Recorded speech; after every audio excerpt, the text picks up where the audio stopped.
Alright, so here we have the ATC in use. Miss Carew is going to have two hands down, and just with two hands, she can easily hold her body weight due to the friction created in that system. Alright, Mrs. Carew, Miss Carew, get going.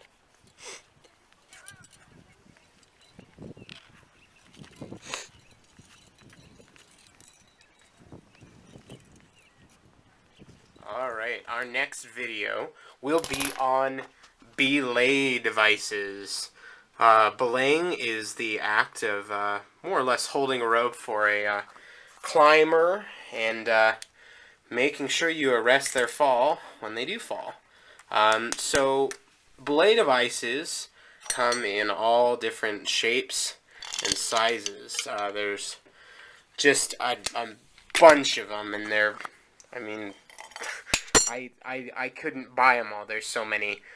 We got a few right here. They all work on kind of the same general principle, and we're going to look at how these things work and why they're so important to rock climbing and climbing safely.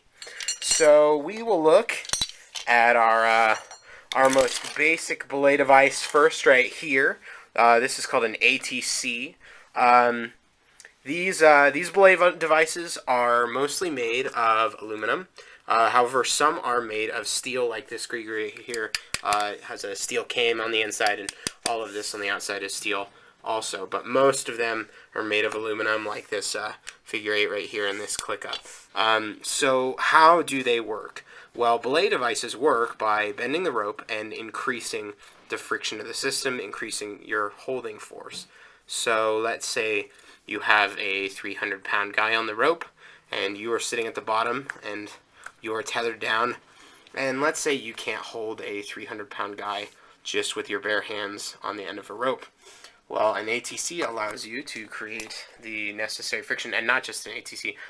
Most of all belay devices allow you to create the friction you need to hold large forces. They give you stopping power. So an ATC works. You take a rope, and this is not instructional. This is just to show you the mechanism of it. So here, let's put the camera down for a second. Put the rope through on a bite. Clip it in. All right. So the way an ATC works is for every bend created in the rope, you create extra friction. So you can see right here, when I bring it into lock-off position. Ooh, how am I gonna do this? Let me see. We'll put it like that. There we go. Fantastic. When we bring, whoa, jeez. When we bring an ATC into lock-off position, we have our climber on this end. We have this attached to our harness. When we bring it into a lock-off position, we have formed one curl and two curls, and that gives us enough power to stop a fall. The same kind of mechanism works also for what we call a figure 8. These were used, oh geez, these were used before ATCs. I don't have my cameraman or camera lady, Miss Carew, with me, so it's going to be a little bit difficult. These were used a little bit before ATCs.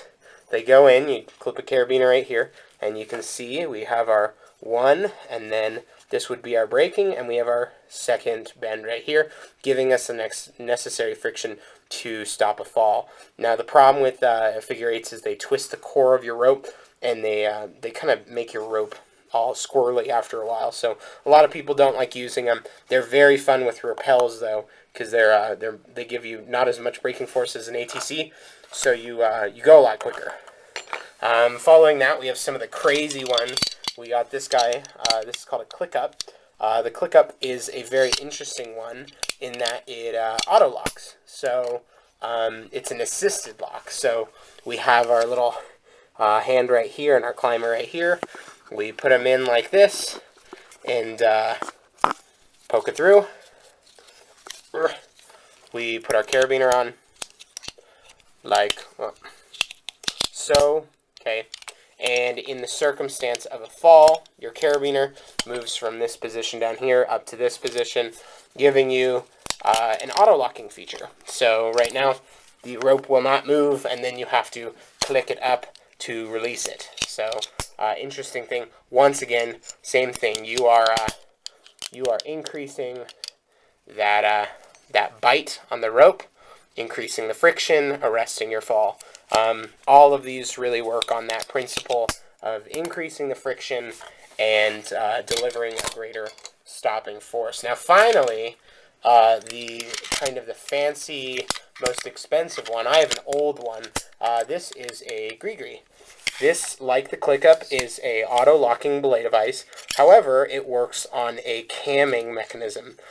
So your rope would go in right here, and during the circumstance of a fall, this little guy will cam and pinch the rope right here. You can see that auto-locks the device, and that is good enough to lock without your hands breaking the rope. Not a good thing to do, but this is a very kind of cool device. It automatically locks, and it works on that logarithmic spiral shape of a cam. Very, very cool. Increases the friction, all of that jazz. So, how do these work? Well, they bend the rope and they increase the friction.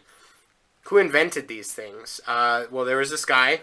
It's not super well known because this climbing didn't have a great kind of historical timeline. It's accredited to Fritz Stitch. He first created the stitch plates, which was literally this guy, but flat. And it didn't have this little retaining loop, even though they added that later on. But it would bind up on the carabiner, so then they moved to, they put a little spring on the bottom of it, and then finally they came to the ATC design. And literally every single day there's a new belay device, so it's not like we're at the end point. So why are they important to climbing? They increase the stopping power of the belayer and repellers alike. So if you like climbing and you take a fall, you really want your belayer to have something like these. If they are just holding the rope, they will you'll hit the ground very quickly.